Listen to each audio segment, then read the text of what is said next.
Bonjour à tous, bienvenue dans ce tutoriel PrestaShop dédié aux configurations générales de votre site web.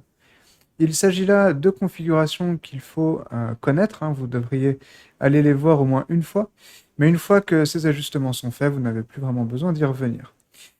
On est donc ici dans la section configurer, paramètres de la boutique, et puis dans le premier sous-menu, les paramètres généraux. On va donc faire un tour rapide sur tous ces paramètres. Les deux premiers signifient qu'on active un certificat SSL sur le site web. Ça permet de sécuriser et de crypter les requêtes faites par vos clients. C'est donc important d'avoir ça d'activer sur votre site. Si ce n'est pas actif, il vous faut vous rapprocher de votre hébergeur et de votre agence web pour le faire. Ensuite, vous allez avoir un certain nombre d'options qui sont activées ou désactivées par défaut.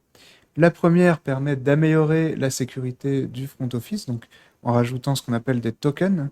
La deuxième est pour autoriser l'inclusion de petits bouts de code dans votre site web. Donc en gros, on appelle ça des iframes, et plus communément, ce sont des widgets. C'est en général des bouts de code qui sont fournis par YouTube, par exemple, des prestataires qui récoltent vos avis. Et donc vous pouvez intégrer en fait dans votre site web des petits widgets, donc c'est vraiment un petit bout de code. Par défaut, PrestaShop va bloquer ça, donc il faut autoriser ça ici. Ensuite, vous avez une bibliothèque qui vous permet de nettoyer le code HTML lorsque vous sauvegardez un contenu. Donc une description de produit, une page, etc. Le fait d'utiliser cette bibliothèque permet de sécuriser ce code HTML pour ne garder vraiment que le code basique qui fonctionne, mais sans injection de code, on va dire, malfaiteur.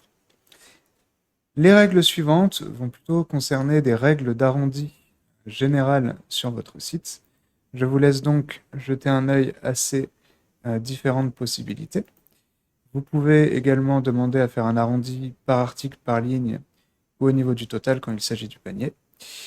Et puis, ensuite, vous avez les options d'affichage, ou plutôt d'activation. Vous pouvez demander à cacher les fournisseurs sur votre site si vous ne les utilisez pas. Pareil pour les marques. Là, ça permet surtout d'éviter d'avoir des URL qui pointent vers des pages vides. De la même manière, vous avez une page dans PrestaShop qui permet d'afficher les meilleures ventes. Vous pouvez demander à désactiver cette page-là.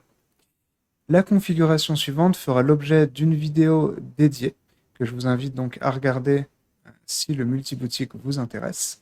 Je ne vais donc pas passer plus de temps là-dessus dans cette vidéo. Et puis enfin, vous avez donc l'activité de la boutique qui permet de catégoriser le site web. C'est en général quelque chose qu'on active lors de l'installation de PrestaShop. En haut, vous avez un deuxième onglet qui correspond à la maintenance. Alors, la maintenance, ça permet surtout donc, de désactiver votre site lorsque vous faites une opération d'administration. Par exemple, lorsque vous installez un module qui est un petit peu risqué, je vous ai expliqué dans une vidéo vraiment dédiée à cela à quel point ça peut être risqué d'installer certains modules. Il est donc intéressant de mettre votre site en mode maintenance pour ne pas perturber vos utilisateurs lorsque vous faites ce type d'opération. En tant qu'agence, on va surtout utiliser cela lorsqu'on fait des migrations ou des tests en affichant des données qu'on ne veut pas vraiment montrer aux clients.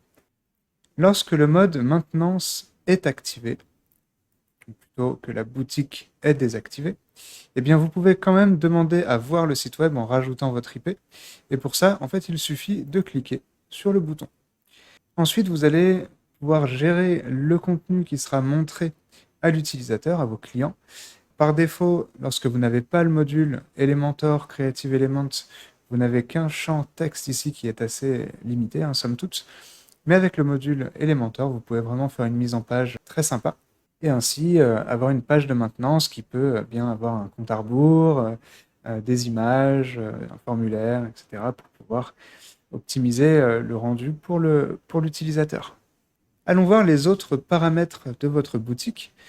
Donc les paramètres suivants, ceux des commandes, des produits et des clients ont été expliqués dans les vidéos dédiées à ces effets. Ce sont les réglages avancés des commandes et des produits.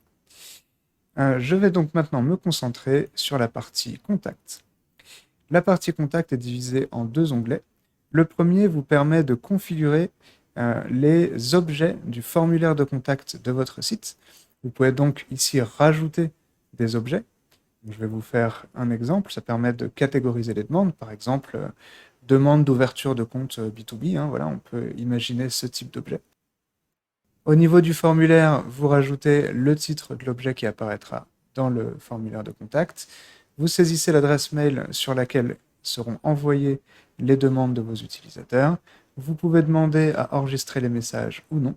Et puis vous pouvez mettre une petite description pour aider un peu l'utilisateur à comprendre quel est l'objet de ce type de contact. Le deuxième onglet va être lié à vos magasins. Donc dans un premier temps, vous avez une liste des magasins que PrestaShop a par défaut lors de son installation.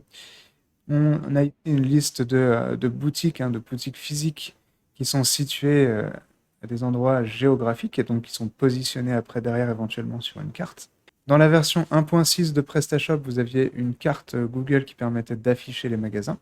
Sur PrestaShop 1.7, cette carte n'est plus présente sur la page des magasins, vous n'avez que la liste de ces derniers, mais il existe des modules pour afficher la carte. Voilà à quoi ressemble la page des magasins sur une de nos démos, avec donc la liste des magasins configurés dans l'administration, une photo pour chacun d'entre eux, le nom du magasin, son adresse et les horaires d'ouverture. Le bloc de paramètres suivant va concerner les coordonnées donc, de la boutique web. Vous avez ici le nom de la boutique qui va apparaître dans l'onglet sur votre navigateur, l'adresse email principale à partir de laquelle les mails vont être envoyés, des informations d'immatriculation éventuelles, donc par exemple un numéro SIRET, RCS, l'adresse de la boutique, le code postal, la ville, le pays, etc. Ce sont des informations qui vont apparaître dans vos documents, vos factures, vos bons de livraison. Pour les autres paramètres, vous allez avoir des configurations liées au référencement, avec en entrée de page un bloc qui vous permet d'aller avoir des informations plus poussées que ce que je vais vous dire dans cette vidéo. Vous avez la possibilité donc de configurer les URL de votre site web, donc, par exemple la page index qui par défaut n'a pas beaucoup d'optimisation de SEO, mais vous avez également toutes les autres pages, les meilleures ventes, la page contact, la page des marques, les nouveaux produits, etc. Vous pouvez aller voir l'ensemble des pages. Et donc pour chaque page, vous pouvez rajouter du contenu, étoffer le titre de la page, la description, les mots-clés, l'URL réécrite. Pour ça, je vous invite à voir la vidéo dédiée au référencement pour savoir quoi mettre dans ces champs-là.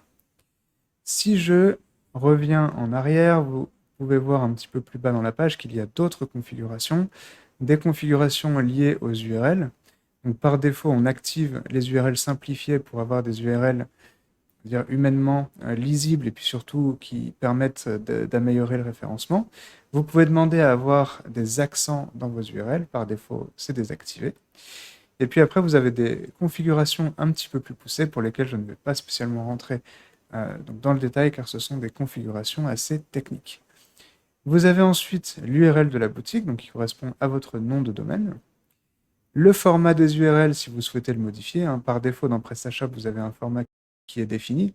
Vous pouvez le modifier. Attention, changer cela va affecter votre référencement.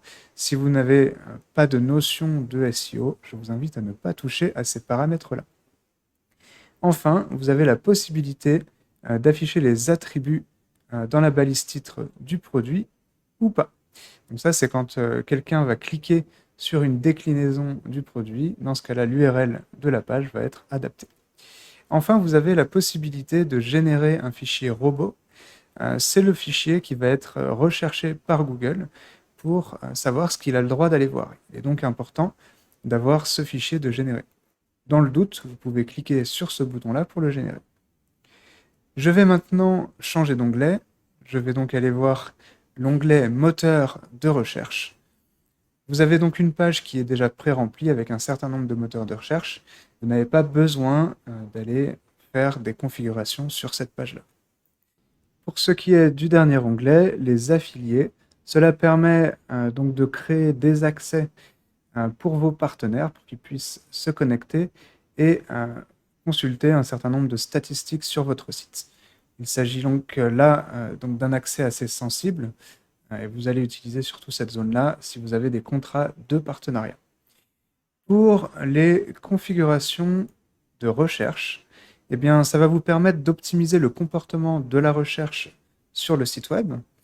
Donc, vous pouvez enregistrer ici des équivalents de mots-clés pour essayer d'optimiser ce que les gens vont voir en tapant certains mots.